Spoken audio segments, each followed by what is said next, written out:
O'rtoqlar, o'zbekcha tarjimada. Assalomu alaykum o'rtoqlar, siz Abduhalim Bro kanalidasiz. Har doimgidek, hurmatli do'stlar, hozir ijtimoiy tarmoqlarda hamma joyda muhokama qilinayotgan mavzu MMA jangi. Abi va uning tarjimoni Kuchinski tilda aytganda talpada qolib ketishdi. Men ajratyapman, sen nima deyapsan? Urushasanmi ke? Ikki kishi nimaga tashlanyapsizlar? Nimaga? Hurmatli o'rtoqlar, to'liq video Telegram kanalimda bo'ladi. Albatta kirib ko'rishingiz mumkin. O'rtoqlar, ushbu jangni ko'rdim.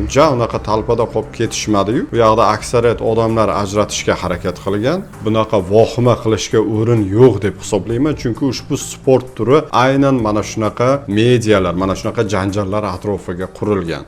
Medianing o'sishida mana shunday holatlar juda ham katta sababchi bo'ladi. Medianing o'sishida va jangchilarning o'sishida ham. Ushbu holatdan ular zarar ko'rmadi, nabarot ularni mediasi ko'tariladi, mashhurligi yanada oshadi. Hurmatli do'stlar. Hurmatli do'stlar, ushbu jangga nima sabab bo'ldi? Aynan Abiga qarata aytilgan gaplar, ya'ni Strannik tarafdan aytilgan gaplar. O'tgan safar O'zbekistonda bo'lib o'tgan turnirda o'zingni quturgan buqaday ko'rsatding. Abi va Bobur, nega o'zingni bunday ko'rsatding? Undan tashqari o'z vataningda sen o'zingni shu qo'polligingni, o'sha harakatlaringni hozir shu yerda bizlarga ko'rsata olasanmi? Sen ko'p gapirmasdan bir gap bir chiq. Qo'lqoplarda 1 daqiqalik jang qil. Yo'q, menga qo'lqoplar kerak emas. Men faqat ochiq jang qilaman. Ko'chada qanday urushsang, hozir ham shunday urush. Faqat to'liq kontak, qo'lqopda jang qilishda nima qizig'i bor? Faqat to'liq kontak. Mayli to'liq kontak bo'lsa to'liq, senga nima yoqadi? Jang qilaveramiz, farqi yo'q.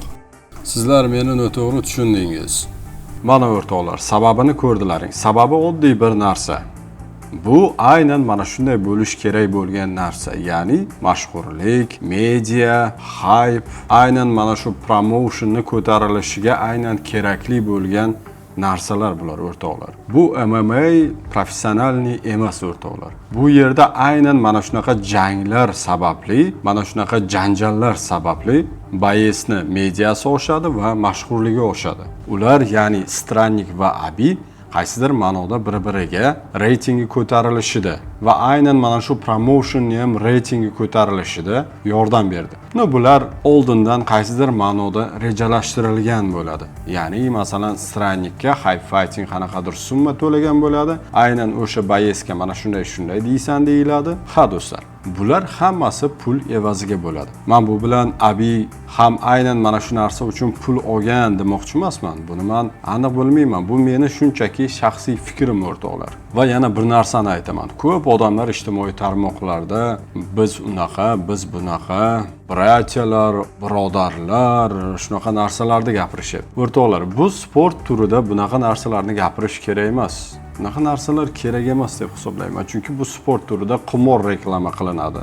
Siz buni bilasiz. Bu sport turini orqasidan kimlardir o'zini osib yoradi. Bu sport turida kimlardir qanchadir miqdorda pul yutqizadi. Bu narsani to'g'ri emasligini, odamni yuziga urib bo'lmasligini ko'p odamlar ichidan biladi, buni haqiqat ekanligini. Lekin biznikilarda mana bu og'zidan qalbiga hech narsa o'tmaydi. Hurmatli do'stlar, bu yerda vohima qilish kerak emas. Har bir reelsda aynan mana shu mavzu chiqib kelyapti. Bizda boshqa mavzular yo'qmi? Hurmatli do'stlar, sal kengroq fikrlang. Bu joyga borgan odam, MMA aralash sport turiga borgan odam, aynan mana shunaqa promotionlarga borganlar albatta kamida bitta tortishuv bo'ladi yoki-da janjal bo'ladi. Bu tabiiy holat u yerda. Bunaqa promotionlarda hammasida shunaqa urush janjallar bo'ladi, chunki ularga aynan mana shu narsa kerak. Ularni aynan mashhurlikka ko'taradigan, reytingini ko'taradigan narsalar aynan mana shu janjallar o'rtoqlar. Hozir mana shu urush janjaldan Abi yoki-da o'sha tarjimon xafa deb o'ylaysizlarmi? Meni shaxsiy fikrim, men o'ylayman, ular xafa emas, ular nabarot qaysidir ma'noda mashhurlikka erishdi ozgina. Reytinglari ko'tarildi. Ko'p odamlar tanidi aynan mana shu tarjimonni va Abini yanada. Ko'p odamlar o'z shaxsiy fikrini bildirdi. Marhamat, birgalikda ko'ramiz.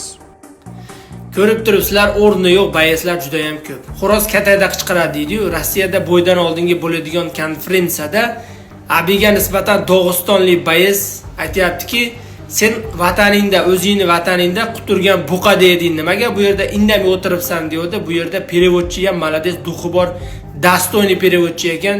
Davay dedi, chiq dedi, urushasanmi deydi. Men perchatkani taqib urushasanmi deydi. Men ko'cha tomonlama urushaman deydi. Bo'ldi, davay bez perchatga ko'cha tomonlama urushadi. Mana deb Abini olib chiqdi. Dog'istonlik bayes zadniy berdi. Ko'rganinglardek. Bu bayeslar haligi Toshkentda Humo Arenada oktagon bo'lganda bular kelib hali Milliy gvardiyaga tashaganda, Milliy gvardiya o'zi joyiga qo'yib qo'ygan bayeslar. Bularda bayesda bo'lmaydi. Bular haypajor desiz ham bo'laveradi. Lekin malades bu yerda Abini переводчиga haqiqatan ham duxi bor muji bola ekan. Bu joyda переводчida ham o'rni juda katta deb o'ylayman. Ko'rib turibsizlar, o'zbek hech qayerda zadniy bermagan. Malades Abi, agar bu yerda urushgan bo'lganda ham Abi buni pachag'ini chiqarib tashagan bo'lardi deb o'ylayman. O'zingizlar fikrlaringizni kommentariyada yozib qoldiringlar.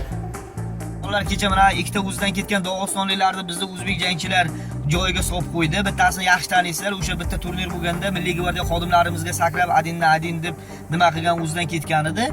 Mana bu yerda Usmon qaranglar, Rossiyada bo'layotgan press konferensiyada gapiryapti. O'sha Bobur bilan ekalang nohurmatlik qiluvding bizga, sani davlatingda bo'lganda. Qani endi gapir, mana bu yerda gapir degan gapda bitta gap qo'shib ketyapti. Beshinni bek.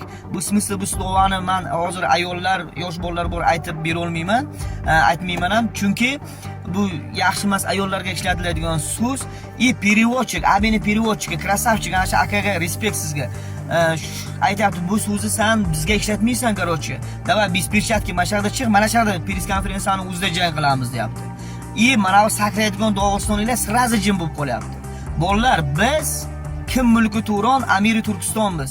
Hech qachon ularga bosh egmaymiz. Xayrli bo'linglar, ana shunday. G'ururli bo'linglar. Gap yo'q.